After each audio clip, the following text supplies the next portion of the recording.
vencer, a batalha e o desafio que tem por trás da conquista. Olhe por outro prisma, olhe por outro prisma. Para você compreender a vivência e a visão do artista, olhe por outro prisma, olhe por outro prisma. Salve, salve, meu nome é Pedro. Eu sou o M3. Eu sou a Tainá, vulgo Estrela Cadência. E esse é o podcast Por Outro Prisma, uma iniciativa dos estudantes de marketing da Faculdade de Belas Artes em parceria com o Coletivo Cultural Prisma. E esse é o nosso primeiro episódio. E aí, gente, como vocês estão? Eu queria falar primeiramente que estou muito feliz. É um momento muito especial, acho, para todo o coletivo, porque essa parceria, né? Estar nesse lugar é diferente, ter essa estrutura é diferente. E acho que a gente pode construir muita coisa da hora aqui, tá ligado? E é isso, acho que de início eu já começar comemorando, entendeu? Por estar aqui, tá ligado? Muitas palmas. Gente, a ideia desse podcast é justamente poder trazer, através da arte independente, através do trabalho que o Prisma sempre fez, uma nova visão do que é a arte independente, do impacto que ela causa nos nossos territórios, nas periferias que a gente atua. Por isso, olhe por outro prisma. Em cada episódio a gente vai trazer um artista diferente para a gente poder olhar por outro prisma, olhar por outro ângulo, por outra visão das coisas que a gente vivencia. E esse primeiro episódio é justamente para falar um pouco sobre isso com Tainá Estrela Cadência e com o M3. E com o Pedro Melo. E com o Pedro Melo. Ou seja, hoje os nossos convidados somos nós. Somos nós mesmos, para abrir os caminhos. E bom, dando um breve resumo assim, o Salva Prisma foi um projeto que nasceu em 2018, né? Um projeto que a gente começou de um grupo de teatro que tinha na escola do Maria Angélica, ali no Tabuão. Eu não estudava lá, eu estudava no Valderice, mas a maioria do pessoal era de lá. E a gente decidiu a partir dali montar um sarau, porque o Tabuão, tipo, a Tainá também é da região, né? O M3 não mais conhece, porque é de perto. É uma região que não tem, assim como o Guarulhos inteiro, nenhuma estrutura de qualidade, né? Para a arte independente, para a cultura, tanto para as pessoas poderem prestigiar a cultura, a população, mas também para os artistas se desenvolverem. Então a gente entendeu que a nossa região precisava ter um sarau, precisava ter uma estrutura para a gente poder atuar, para a gente poder promover cultura, poder dar espaço para os artistas e poder fazer com que a população tivesse um momento, né, de lazer, de cultura, num lugar que é tão escasso assim, de tudo isso, infelizmente, né? E aí cada um aqui dentro desse contexto chegou no Prisma em algum momento, e cada um aqui dentro desse contexto também tem uma vivência individual com a cultura periférica, com a cultura independente na cidade de Guarulhos. Eu acho que é da hora a gente ouvir um pouco disso também. Então eu queria começar perguntando pra Tainá, como que você começou na música, mano? E como que ela se introduziu na sua vida e em que momento você entendeu que você queria seguir nesse caminho, trilhar esse caminho e fazer tudo que você fez depois, né? Que aí a gente não vai adiantar o assunto, mas você vai falar um pouco sobre isso. Eu comecei na música com 12 anos. E o primeiro lugar que eu tive acesso à música foi na igreja, né? Dentro da comunidade, o espaço que chegou primeiro foi uma igreja e sou super grata, sim, né? Por ter aprendido tanto e ter tido contato pela primeira vez. Mas depois que eu comecei a entender outras culturas e ver que não falava sobre o que eu queria falar naquele espaço, eu percebi que eu precisava entrar em outros lugares. E aí... Desculpa aí, verdade. Mas é muito louco essa parada de...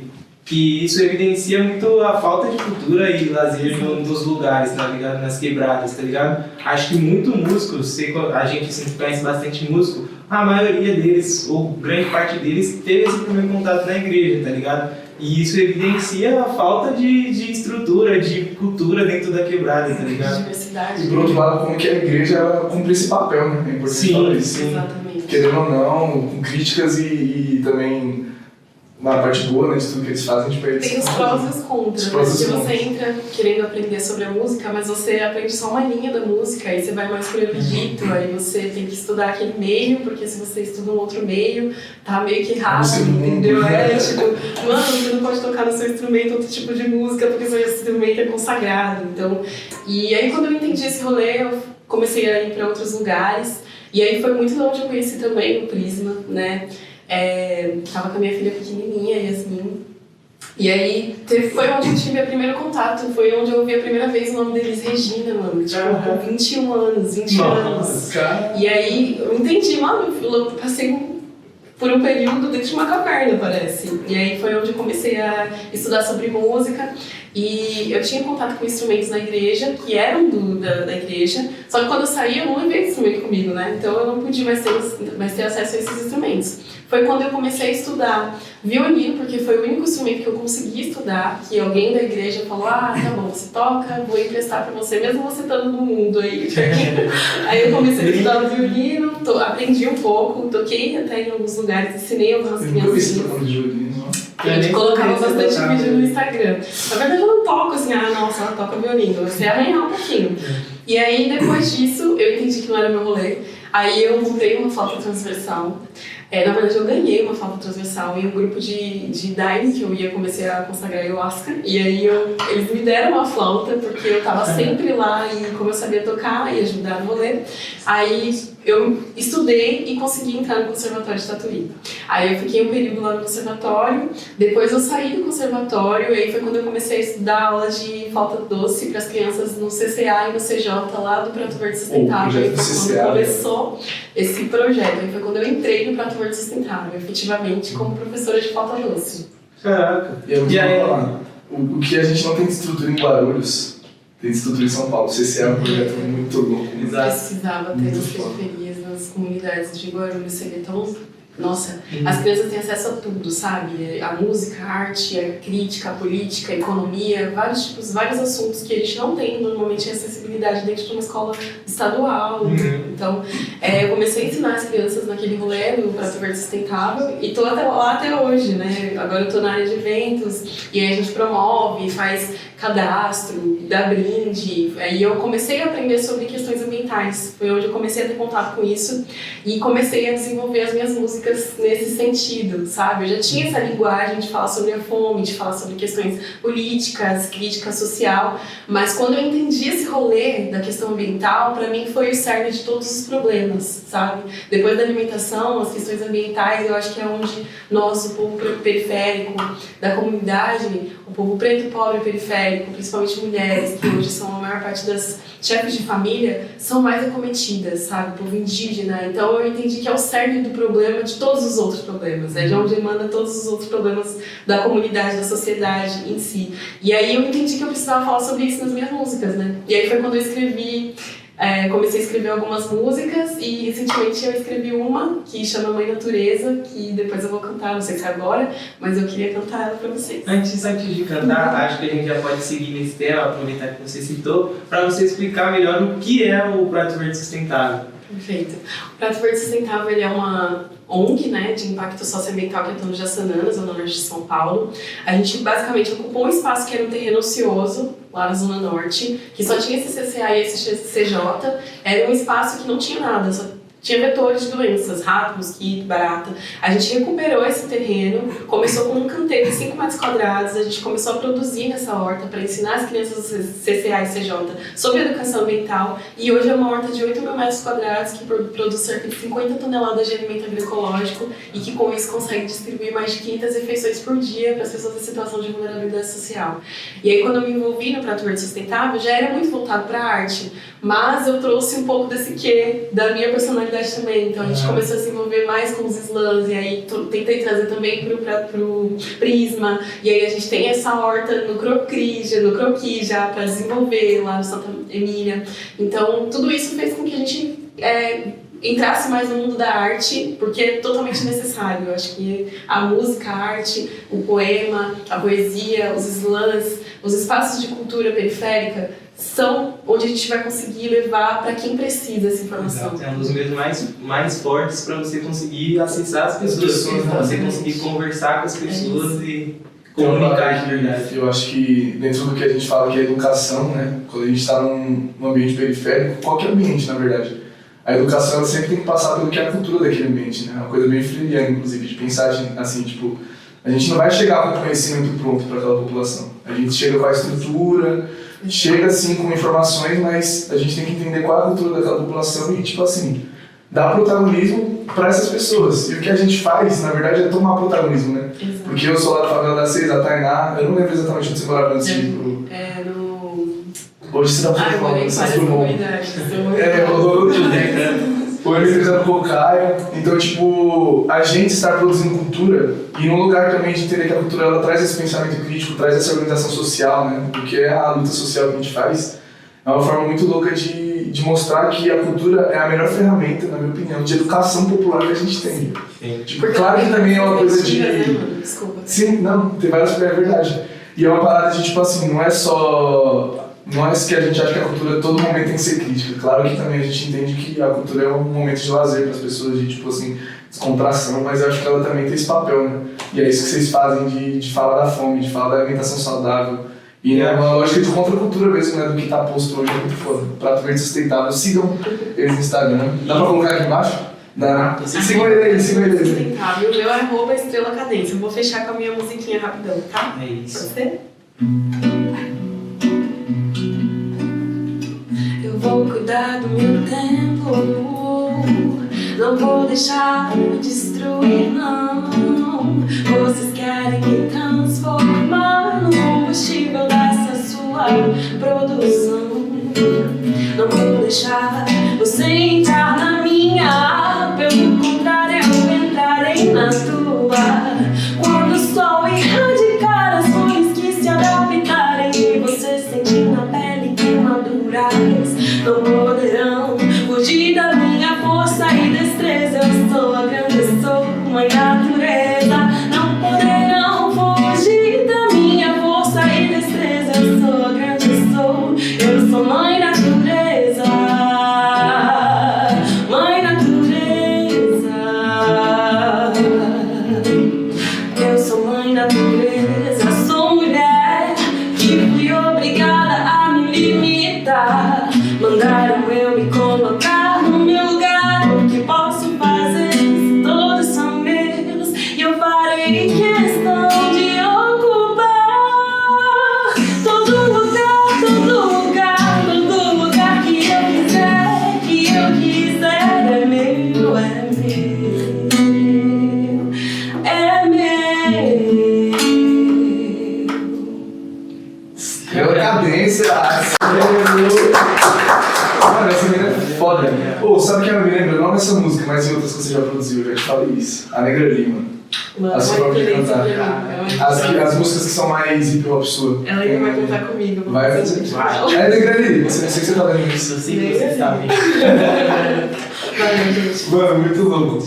E aproveitar que você trouxe esse tema, a gente tem que deixar um recado pra COP30. A gente não quer que a COP30 seja um balcão de negócios do capitalismo mundial. Vamos resolver esse problema ali. É isso, enquanto não tiver lugares para pessoas indígenas e pessoas negras falarem, a minha COP30 não tá valendo de nada. É, então não adianta. Importante falar.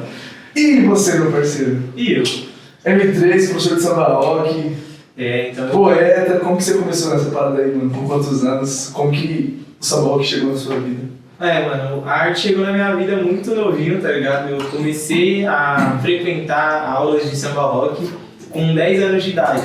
Porque a minha mãe, na verdade, ela tentou aprender com meu vô, antes dele falecer, né? Que eu não era nem nascida, ela era bem novinha, bem pequenininha. E aí já rolava dança, lógico, igual em todos os lugares, que é na garagem de casa, nas festas de família. E ela tentava aprender com meu vô. E aí acabou que meu vô faleceu e ela não conseguiu aprender antes disso, e ela ficou com esse desejo. E aí, um momento, o meu pai estava fazendo corrida no Bosque Maia, lá em Guarulhos, e aí estava tendo um aulão de samba rock lá. Aí ele ligou para minha mãe, já sabendo desse desejo dela, e aí ela foi conhecer a aula, fazer a aula. E aí, nesse momento, ela foi, se apaixonou, ele também gostou muito. Os dois começaram a fazer aula, e aí logo em seguida levaram a família toda, tá ligado? Então, quando a gente começou, era meu pai, minha mãe, minha irmã, eu e mais um amigo meu, a gente ia todo mundo junto.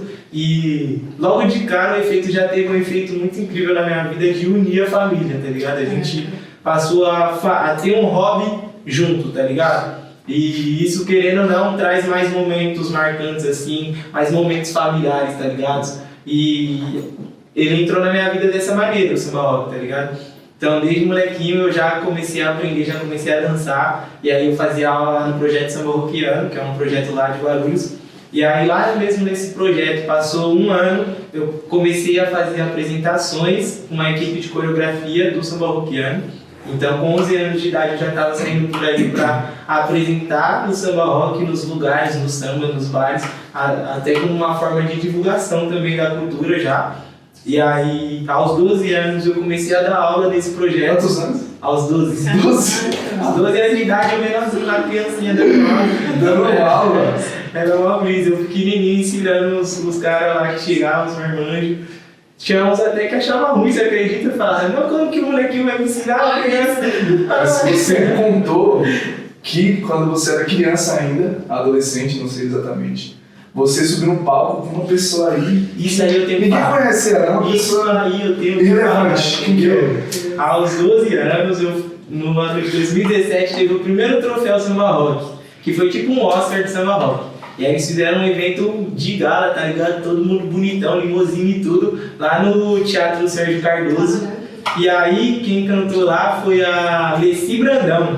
E aí ela não só cantou, como eu fui chamado, como eu era uma das poucas crianças que dançavam samba rock, a organização me chamou para eu me apresentar junto com uma outra senhora de mais idade para fazer essa parada de juntando as gerações, e a gente dançou enquanto a Alice Brandão cantava no palco, tá ligado?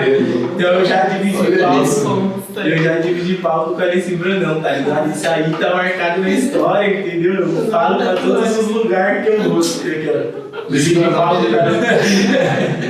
que inclusive tá passando por um momento bem difícil agora, né? Muitas desejos de melhor aí pra ela, porque ele faz muita luta. Enfim. É isso. Seguindo, aí depois em 2021, eu acabei saindo do samba rockiano. E aí em 2022 eu fundei a minha escola, que é a 3M Dance. Procurem aí nas redes sociais, 3m.dance. Tá aqui embaixo também.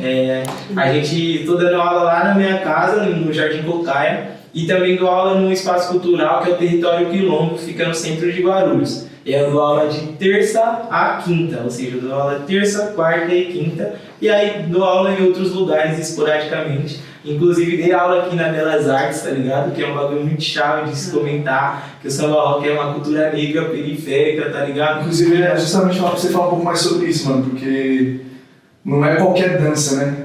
É uma história muito forte por trás. Então eu sempre faço questão de contar quando a gente acessa esses espaços que o samba rock nasceu exatamente porque os negros eram impedidos de entrar nos bailes dos brancos, entendeu? Nos bailes onde tinham as danças de salão. E aí os negros começaram a se reunir nas garagens de casa, nas festas de família, e eles tentavam imitar as coisas que eles só viam de longe. E acabou que eles, mano, o negro é tão incrível que nós criou uma dança, entendeu? E a dança, mano, passou uma cota, ela explodiu no São Paulo inteiro. É uma dança paulistana, e aí foi febre, tá ligado? Nos anos 70, 80, foi febre do samba rock. E aí, enfim, ele nasceu exatamente de ter o seu acesso negado, tá ligado? E aí, depois de uma cota, eu tava aqui, não só eu, né? Igual eu falei, a gente acessou o Fábio Cardoso, tá ligado? Que é um teatro aqui que é muito grande aqui em São Paulo. E aí eu dei aula aqui na Belas Artes, que a gente sabe que é uma faculdade de nome, uma faculdade reconhecida por quem frequenta também, tá ligado? Então é muito louco a gente estar acessando esses espaços. E aí foi muito da hora estar aqui e trazer o que o samba rock tem a me levar. O samba rock me trouxe até aqui e de alguma forma eu também trouxe o samba rock até aqui, tá ligado? É um bagulho muito louco e que eu acho que todo mundo aqui é professor, que a gente tem de querer muito espalhar essa parada que a gente acredita que faz muito bem pra nós, tá ligado? Então, estar aqui ensinando o samba rock, que é a cultura que eu acredito, que é uma dança que eu tenho uma certeza que muda vidas, tá ligado? Que envolve de verdade as pessoas, é um bagulho muito louco, ainda mais quando ela vem carregado com esse peso histórico também. Então, foi um momento muito marcante pra minha vida, muito importante, tá ligado? Então, é da hora também comentar isso.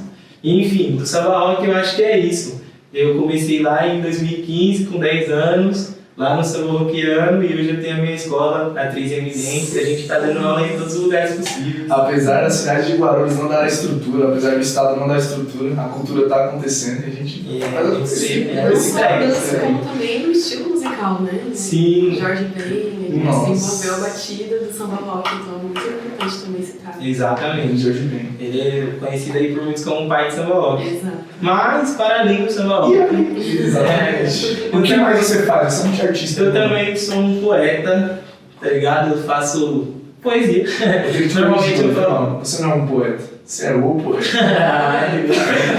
Mas enfim, também sou um poeta, eu faço poesia, normalmente colo nos slams, tá ligado? Também faço oficina sobre o slam, sobre o que é slam, sobre a nossa cultura, tá ligado? Então a gente vai em um monte de escolas aí por toda Guarulhos, ensinando pros moleques o que é o slam.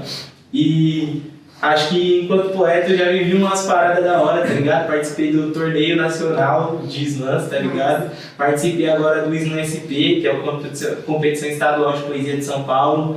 E, mano, foi várias vivências que começaram a acontecer a partir do momento que eu encontrei esse cenário do slam, tá ligado? Eu conheci muita gente, participei de muita coisa, inclusive entrei no Prisma por conhecer o Pedro no slam, tá ligado?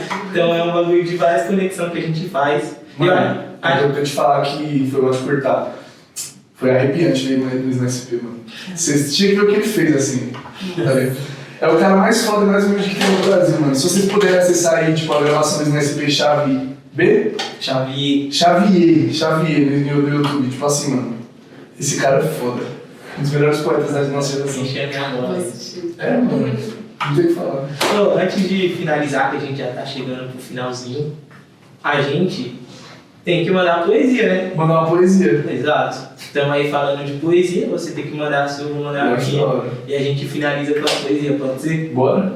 Quem vai começar? Eu ou tu? Começa você já falou de você um pouco. Então é isso. Ah, só um bagulho rapidão. Você falou que roda as escolas, falando de poesia, formando a juventude, os estudantes. Tem um coletivo, né? Qual que é o arroba do coletivo? Exatamente, eu colo com os slams também nas escolas, mas a gente tem um coletivo que é o Coletivo Heresia. No Instagram procura assim mesmo, coletivo.heresia, que é um coletivo formado por 5 poetas, que a gente começou todo mundo na mesma época. Eu, Leon Joe, Lucas Damas, Luba V e Zac.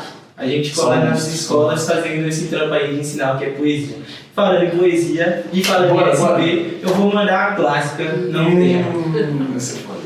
Pode crer? Vários corações. Então vamos lá. Saudade eu tenho de escrever um bom poema. Hoje eu só digo pra mim, Marcelo, não tema. Quando eu passo numa rua escura ou por perto de qualquer viatura, repito novamente internamente esse lema. Marcelo, não tema. O medo de viver em mim cegou para qualquer outro tema. Repito, Marcelo, não tema. Levanto e passo uma água na cara. Essa oportunidade para mim continua sendo rara. Primeira meta é quebrar a estatística. Depois tentar viver de forma artística. Não ser mais escravo do tempo ou do dinheiro. Não viver no sofrimento enriquecendo um branco herdeiro. Eu quero ser verdadeiro. Mesmo que corra muito mais, eu quero ser o primeiro. Eu quero ser real, sem me vender por reais. Na sociedade de pessoas irreais, continuo crendo em meus ideais, mas todo dia eu saio sem saber se volto. Todo dia olhares estranhos eu noto. Todo dia identidade no bolso eu boto. Todo dia isso me perturba, todo dia eu me revolto. Todo dia a coincidência se repete com alguém como eu. Todo dia uma mãe perde um filho que é como eu. Todo dia um moleque é forjado, ele é como eu. Será que a bala que levou eles amanhã não leva eu? Todo dia eu saio sem saber se volto. Todo dia eu saio sem saber se esse é o último poema. Todo dia eu saio sem saber se volto. E ainda assim me dizem, Marcelo, não tem. Nossa, essa é clássica. A melhor de todas. E essa... Dá tempo? Dá tempo? Calma aí. Essa que eu mandei é a primeira metade da poesia. Ainda tem mais metade aí pra frente, mas aí me siga lá nas redes sociais, m3.mota, pra você ver ela completa. Boa. Agora marcha para o Pedrinho. Vou mandar uma também. Também sou poeta, depois eu falo mais.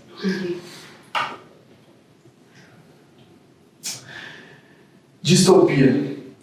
A nossa letra invade, somos Emerson Alcalde, nosso verso é tipo mina, explodindo verdades no slam da Guilhermina. Distopia.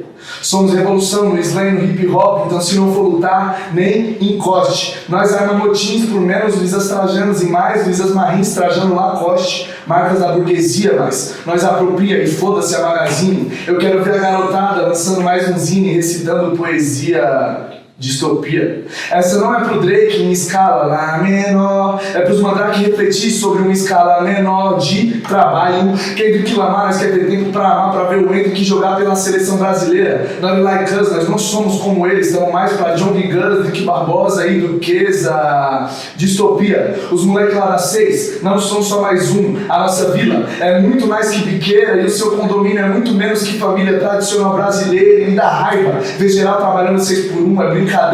Nós fica só o pó pra colocar comida na mesa, enquanto eles só colocam pó em cima da mesa. Esse é o capitalismo que enriquece Jorge Lema, mas para acabar com o liberalismo ele vai ter que ir de John Lennon, tipo ir em Cana ou em Americanas, entendeu? E aí da burguesia de colocar uma estátua dele no Jardim Europa, porque nós bota fogo nela igual o Galo fez com Borba. Proteja bem a sua gola, pois na rima nós degola. Pique Revolução Francesa, liberté, égalité, fraternité. Não, liberdade ali causar fratura exposta, distopia. É isso. Tem mais, mas eu não... Pra burguesia, espero que entendam. Depois eu recito mais porque eu estava com pouco tempo, mas esse é um trechinho dela também. E é isso, vamos finalizar então nosso queridíssimo primeiro episódio. Esse foi o primeiro episódio do podcast Por Outro Prisma. Valeu, gente.